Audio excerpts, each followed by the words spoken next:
오늘 우리에게 주시는 하나님의 말씀은 요한계시록 22장 6절로 21절 말씀입니다. 천사가 또 나에게 말하였습니다. 이 말씀은 믿음직하고 참되다.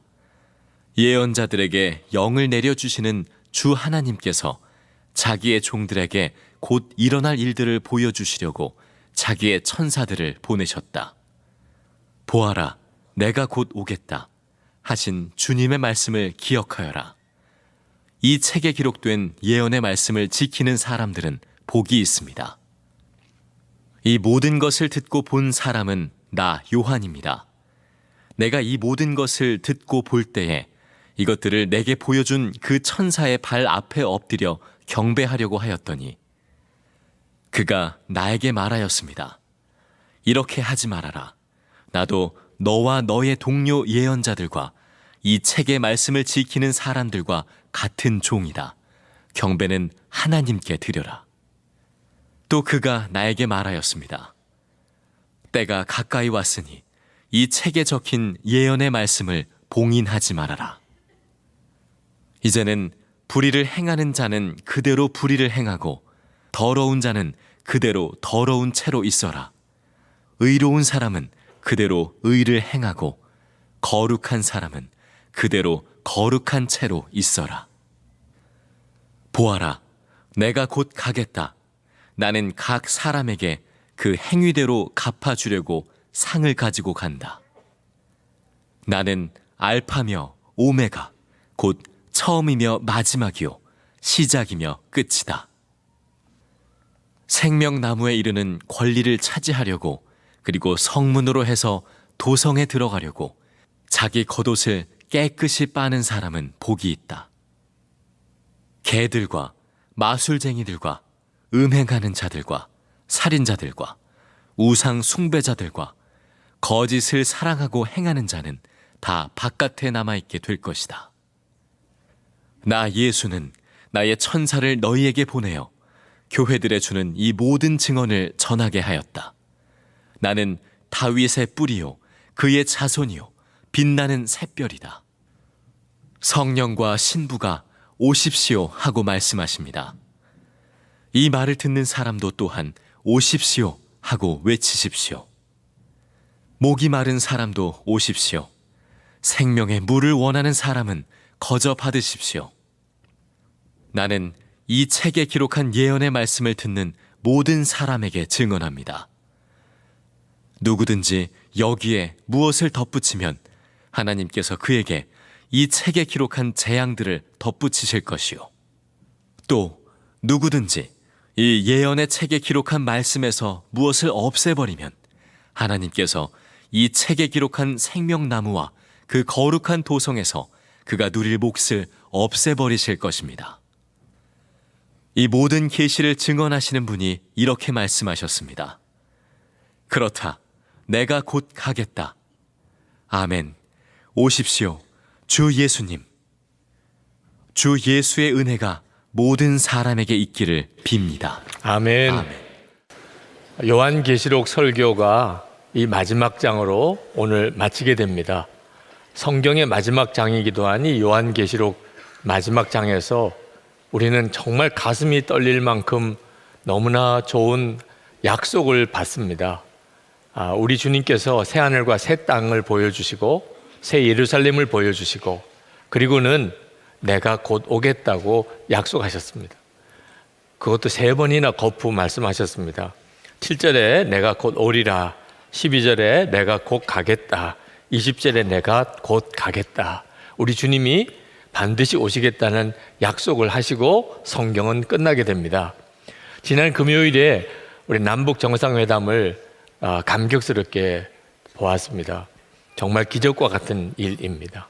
물론 여전히 북한 내부의 변화가 확실하지 않은 것 때문에 좀 지켜봐야 된다는 의견도 있습니다만 이번 남북 정상 만나서 진행되는 것 자체만 가지고도 그건 정말 기적과 같은 일입니다.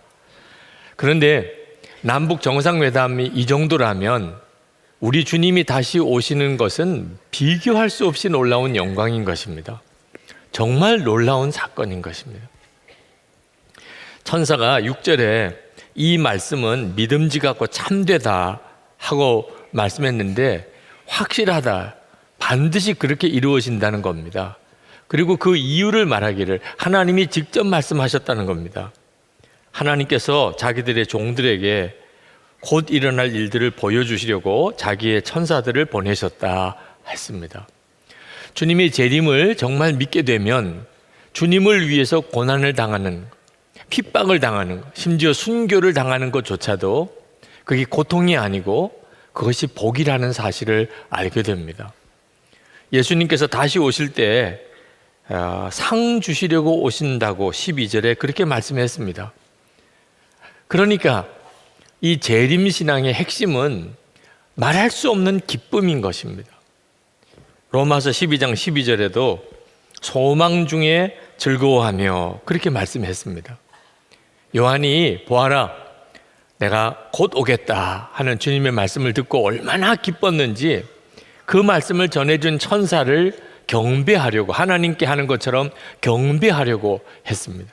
천사가 놀라서 요한을 다시 붙잡아 일으켜야 될 정도로 그렇게 요한이 기뻤습니다. 이것이 예수님이 다시 오실 것에 대해서 믿는 재림신앙을 가진 사람의 마음의 중심입니다. 안타까운 것은 분명히 천국도 믿고 예수님이 재림하실 것이라고도 믿으면서도 이 소망의 기쁨이 없는 사람이 너무나 많다는 것입니다.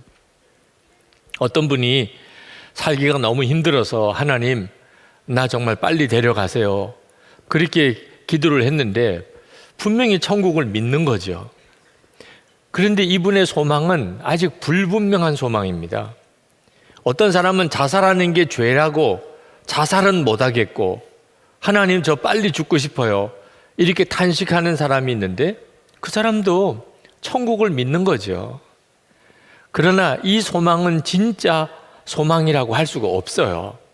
왜냐하면 기쁨이 없기 때문입니다. 여러분이 정말 하나님의 나라가 있고 우리 주님이 재림이 오신다는 것을 믿는다면 여러분 속에 어떤 형편과 처지와 상관이 없이 넘치는 기쁨이 있게 되어 있습니다. 주님은 주님이 다시 오신다는 이 놀라운 비밀을 봉인하지 말라고 그러셨습니다. 10절에 또 그가 나에게 말씀하였습니다. 때가 가까웠으니 이 책에 적힌 예언의 말씀을 봉인하지 말아라. 그래서 우리가 요한계시록에 있는 이 하나님의 나라와 우리 주님의 다시 오실 것에 대한 모든 비밀을 다 읽을 수 있는 겁니다. 성경에 기록해 놓으셨기 때문에. 성경책은 어디서든지 살 수가 있습니다. 돈 없다고 하면 거저도 드릴 수가 있습니다. 하나님의 이 다시 오심에 대한, 하나님의 나라에 대한 완전한 비밀이 다 공개되어져 있습니다. 그런데도 불구하고 요한계시록을 읽는 사람이 참으로 적습니다. 교인들 중에도 요한계시록은 한 번도 안 읽어본 사람 많았을 겁니다. 어떤 사람은 요한계시록을 일부러 안 읽으려고 하는 사람이 있습니다. 잘 이해도 안 되고, 그리고 수많은 이단들이 요한계시록에서 나왔기 때문입니다. 그건 요한계시록이 잘못된 책이라는 뜻이 아닙니다. 마귀가 가장 공격하는 책이 요한계시록입니다. 요한계시록을 통해서 영안이 열리게 되면 그러면 성도의 삶이 완전히 달라지기 때문입니다.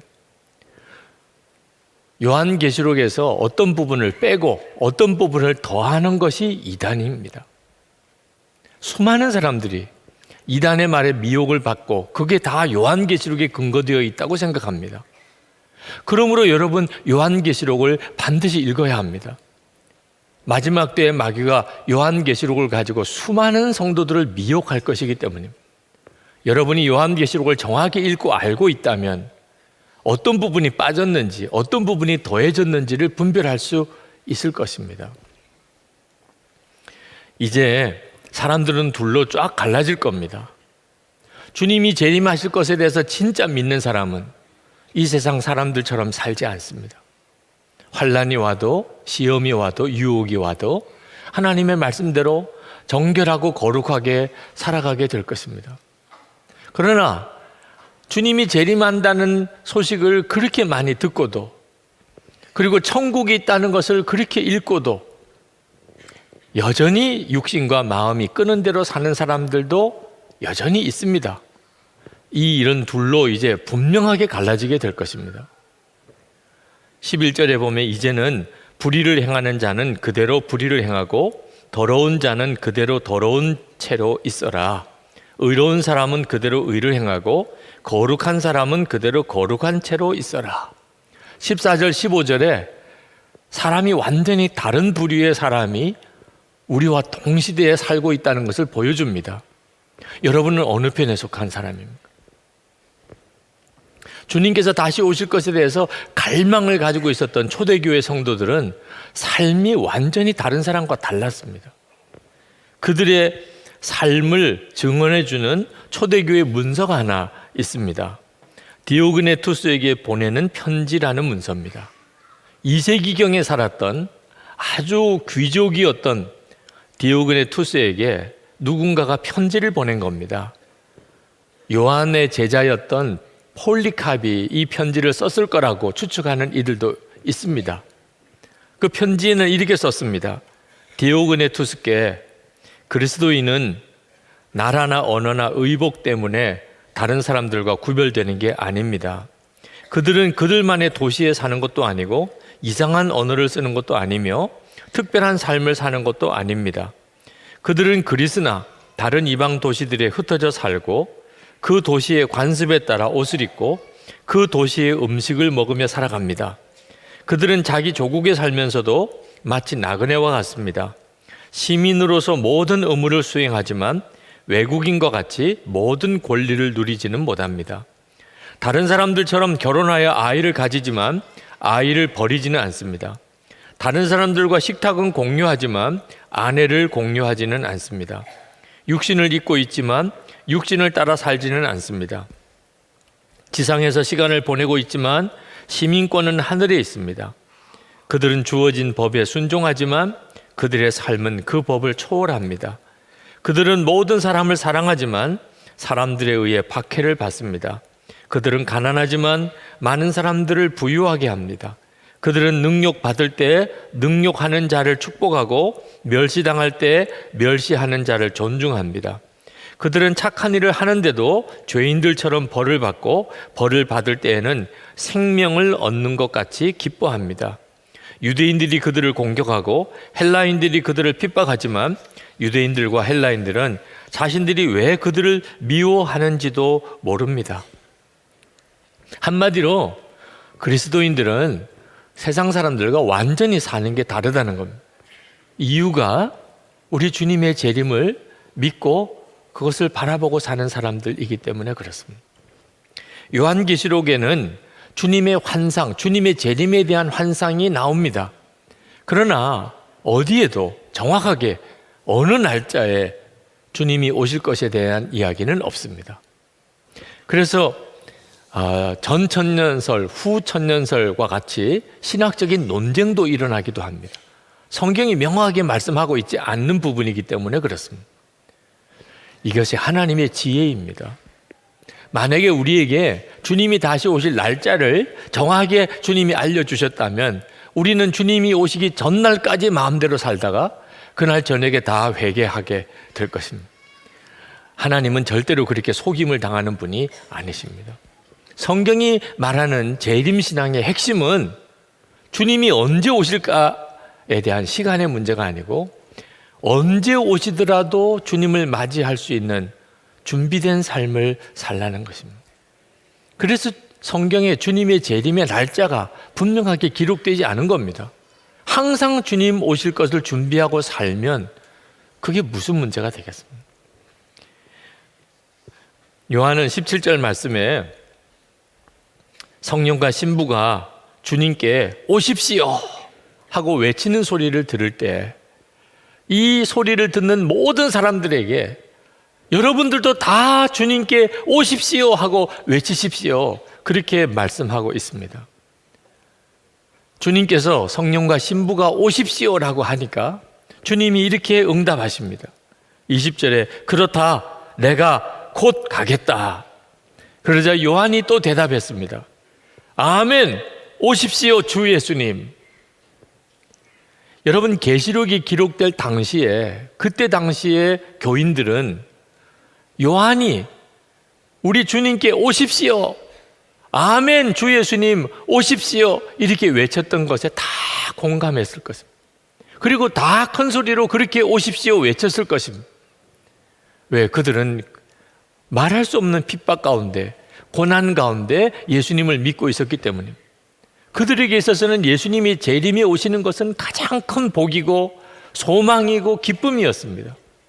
그런데 지금 여러분에게 주 예수님 어서 오십시오라고 우리 외칩시다 라고 한다면 아마 말로는 오십시오라고 외칠 수 있을지 모르겠지만 마음의 중심이 주님 정말 오십시오, 그런 사람이 우리 중에 얼마나 되겠습니까?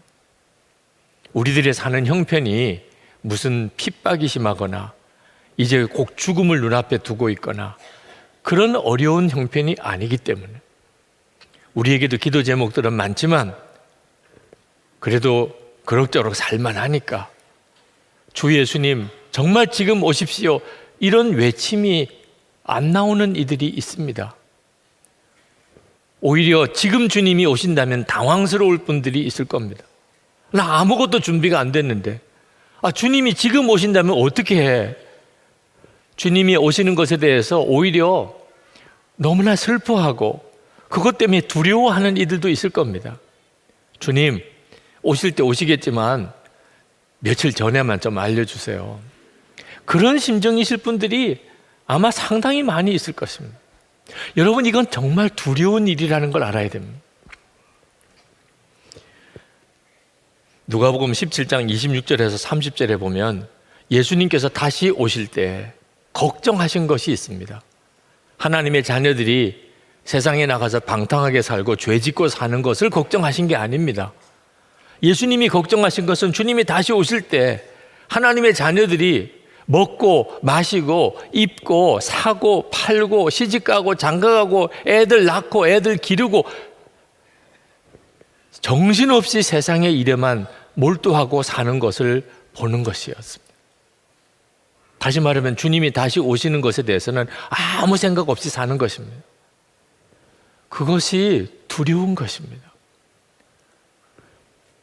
주님이 다시 오시는 것에 대해서 아무 생각 없이 산다는 것. 그 사람은 주님의 오심의 자리에 함께 설 수 없는 사람이라는 뜻입니다. 주님께서 곧 오신다는 게 믿지 못하겠다는 사람도 있습니다. 2000년 동안 오시겠다고 하셔놓고 안 오셨잖아요. 근데 오늘 오실 리가 있겠습니까? 그래서 예수님이 곧 오시겠다는 말 자체가 전혀 귀에 안 들어오는 분들도 있습니다. 그건 몰라서 하는 이야기입니다. 우리 주님이 2000년 동안 곧 오겠다 빈말만 하신 게 아닙니다. 우리 주님은 이미 구원받은 성도들의 마음의 심령에 이미 오셨습니다. 세상 사람들이 그것을 못 볼 뿐입니다. 세상 사람도 다 볼 수 있게 우리 주님이 재림에 오실 겁니다.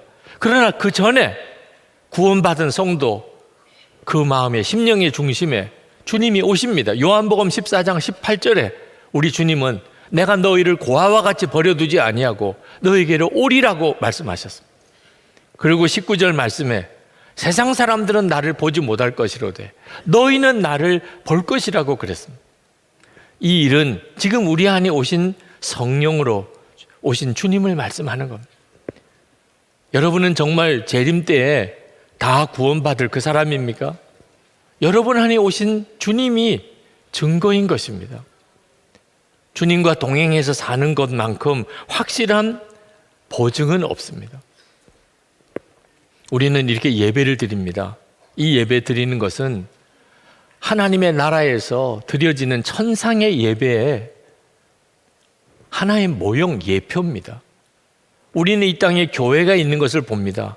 이 교회는 하나님의 나라를 우리에게 보여주는 예표입니다. 똑같이 우리 안에 오신 주님은 다시 오실 그 주님을 우리에게 알게 해주시는 겁니다. 그래서 우리는 주님을 모시고 살면서 다시 오실 주님을 기다리는 것입니다. 이것이 바로 재림신앙을 가지고 있는 자입니다. 이것이 우리를 완전히 다르게 만드는 것입니다. 내 안에 오신 주님을 정말 알고 그 주님을 사랑하게 되면 주님 다시 오십시오. 곧 오십시오. 아멘 주여 오시옵소서. 그렇게 안 할 사람이 없습니다. 여러분, 누가 여러분을 가장 사랑하는 줄 아십니까? 여러분의 부모일 것 같습니까? 여러분 자신일 것 같습니까? 예수 그리스도이십니다.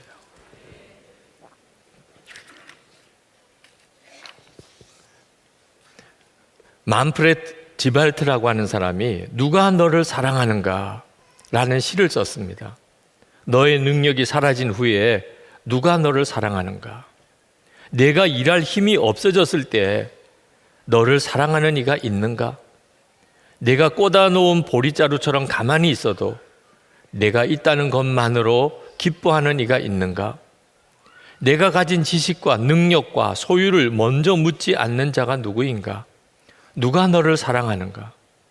내 예쁜 눈을 사람들이 좋아하고 깨끗한 피부를 사람들이 칭찬하고 멋진 외모에 시선이 쏠리지만 너를 진정 사랑하는 이는 누구인가? 그들이 너의 의견을 존중하고 내 주장을 인정하며 내 지식과 논리에 박수를 보내지만 누가 정말 너를 사랑하는가? 너의 멋진 모습 뒤에 감추어진 면을 보면서도 그것까지도 사랑하는 그런 사람이 내게 있는가? 그렇다면 기뻐하게, 나도 함께 기뻐하겠네. 그리고 그 사람을 주신 하나님께 감사하게 그에게서 하나님의 모습을 볼 수 있으니 하나님은 내가 삶의 밑바닥에 있는 바로 그 순간 하나님의 사랑을 맛보게 해주신다네. 하나님은 이미 오래전에 너를 가슴에 품으셨네. 내가 그를 전혀 알지 못했던 그때 그의 아들이 내 죄를 다 걸머지고 그 죄 때문에 죽지 않으셨던가? 그는 선물을 주시려고 가난한 아들을 초대하는 아버지가 아니셨던가? 그가 너를 사랑하네.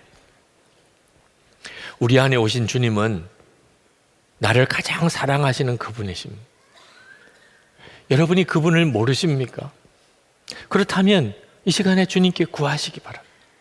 주님, 제 안에 오셨음을 제가 알기를 원합니다. 그래서 제게 다시 오실 주님에 대한 눈이 분명히 뜨이기를 원합니다. 여러분이 그렇게 기도해 보시기 바랍니다. 이번에 제주도에서 아주 요즘 교회에 대해서 여러 가지 핍박이 있는 나라의 목회자들이 초청을 받아 오셔서 세미나를 했습니다. 그 세미나를 섬기려고 갔던 봉사자들 중에 한 자매가 자기 자신의 믿음에 대한 큰 좌절을 경험을 했습니다. 원수도 사랑하는가? 대답을 할 수가 없었습니다. 소망의 기쁨이 너에게 있는가? 자신 있게 대답할 수가 없었습니다. 저녁 기도의 시간에 그 오신 그 나라의 목회자들이 울면서 기도하는 그 시간에 이 자매도 눈물을 펑펑 쏟으면서 기도했습니다. 내가 진짜 예수를 믿는 게 맞나? 왜 내게는 예수 믿는 증거가 없을까? 그때 김성애 목사님이 그 자매의 우는 것을 보고 그 자매를 위해서 기도해 주면서 기도 제목을 물었더니 그 이야기를 하는 겁니다. 나는 진짜 예수 믿는 사람이 아닌 것 같아요. 나는 원수도 용서할 수 없어요. 나는 소망의 기쁨이 없어요. 내가 진짜 예수 믿는 사람 맞을까요? 그때 목사님께서 지금 내 마음속에 있는 그 애통함이 성령의 역사라. 성령께서 하시지 않았다면 너를 이렇게 갈급하고 애통하게 할 분이 없다. 너가 더욱 기도하라. 주님께서 반드시 너에게 완전한 답을 주실 것이라. 그날 저녁 자매들이 모인 그 방에서 계속 기도회가 열렸습니다. 그런데 그 기도회 중에 주님의 놀라운 은혜가 임했습니다. 그들의 눈이 뜨였습니다. 주님이 함께 계시는 것을 알게 되고 소망의 기쁨을 얻었습니다. 여러분, 지금도 우리 안에 오신 주님은 정말 소망의 눈이 뜨이기를, 주님의 다시 오심을 진정으로 기뻐하는 자가 되기를 갈망하는 모든 이들에게 역사하십니다. 우리의 문제는 우리 주님을 만났을 때 친밀한 주님으로 만나는가, 아니면 낯선 주님으로 만나는가 하는 것입니다. 지금 마음에 오신 주님과 날마다 동행하는 사람이어야 우리 주님 오실 때 친밀한 주님으로 만날 거 아니겠습니까? 그래서 예수 동행 일기를 쓰시라고 그렇게 권해드리는 겁니다. 목사의 설교로 주님과 친밀하게 안 됩니다. 성경 공부하는 것 가지고 예수님과 친밀하게 교제하는 거 아닙니다. 여러분이 실제로 여러분 안에 주님이 오신 것을 정말 믿고 그리고 매일 주님을 바라보는 삶을 계속해 나갈 때 비로소 여러분들의 눈이 뜨이게 됩니다. 밥을 누가 대신 먹어줄 수 없잖아요. 내 호흡을 다른 사람이 대신할 수가 없잖아요. 하나님께서 여러분의 믿음을 세우기 위해서 주변에 믿는 사람들을 두시기는 했지만 사람 의존적인 믿음에서 이제는 탈피해야 합니다. 그렇지 않으면 우리 주님 오실 때 믿음으로 설 수가 없습니다. 이번 세미나에 오신 그 목회자들은 굉장히 어려운 지금 형편 속에 계셨습니다. 성도들이 많이 모여서 예배하는 것 자체를 정부에서 방해하고 가로막고 있습니다. 어느 목사님 한 분이 그래서 그 교우들과 함께 시작한 것이 워킹 워시퍼 운동이라고 그랬습니다. 걸어 다니면서 예배하는 것입니다. 모여서 예배하지 못하게 하니까 공원에서 걸어 다니면서 그렇게 거기서 예배합시다. 우리가 길을 걸으면서 그렇게 예배합시다. 그 말을 들으니까 정말 마음이 아프더라고요. 그런데 예수 동행 일기에 대하여 들으면서 그렇게 기뻐하셨어요. 아, 걸으면서 예배할 수 있는 그 믿음이 이렇게 올 수 있겠습니다. 우리가 모여서 예배할 수는 없지만 그러나 예수 동행 일기를 서로 쓰면서 우리는 교회 공동체를 지켜갈 수 있을 것 같습니다 하면서 너무너무 기뻐하셨어요. 여러분, 우리들은 얼마든지 모여서 예배할 수 있는 자유가 있는 환경 속에 있습니다. 그러나 저는 우리도 그들과 크게 다르지 않다고 생각합니다. 우리가 이렇게 모여서 예배하는 것을 법으로 엄격하게 금지하는 그런 형편이 아니지만 우리도 예배하는 데 어려움을 많이 겪습니다. 어떤 때는 정말 예배하러 가고 싶은데 갈 수 없을 때도 있습니다. 우리에게 그런 일이 일어나지 않으면 좋겠지만 우리가 그 나라처럼 이렇게 모여서 마음껏 예배할 수 없는 그런 시대가 올 수도 있습니다. 그러므로 여러분 지금 준비해야 합니다. 주님과 여러분 안에 오신 주님, 다시 오실 그 주님과 친밀하게 동행하는 훈련해야 합니다. 여러분 절대로 외짝 혼자 신앙이 되면 안 됩니다. 서로 마음을 열고 성령 안에서 서로 교제하면서 함께 주님과 친밀히 동행하는 그런 소그룹이 교회 공동체가 반드시 여러분에게 있어야 합니다. 여러분이 그렇게 주님을 알게 되면 그러면 여러분 반드시 여러분의 마음속에서부터 아멘! 주 예수여 오시옵소서 그렇게 외칠 수밖에 없게 되어 있습니다. 세상에 다시 오시는 주님만큼 좋은 분 없습니다. 요한계시록의 주제는 종말이 아닙니다. 시작도 예수 그리스도셨고 마지막도 예수 그리스도십니다. 마지막 축도가 예수님의 은혜가 여러분에게 있기를 바랍니다. 지금 우리 안에 오신 주님은 바로 그분이 이 요한계시록의 주제입니다. 그 주님을 알 때 다시 오실 주님을 바라보는 눈이 완전히 열리게 되는 것입니다. 이 시간에 여러분의 마음의 심령에 함께 계시는 주님을 보는 눈이 뜨이고 그래서 다시 오실 주님을 향하여 주 예수여 어서 오시옵소서 외칠 수 있는 놀라운 역사가 일어나게 되기를 축복합니다. 우리 다 일어나셔서 주님 다시 오실 그때를 바라보면서 우리 함께 찬양을 드리면 좋겠습니다.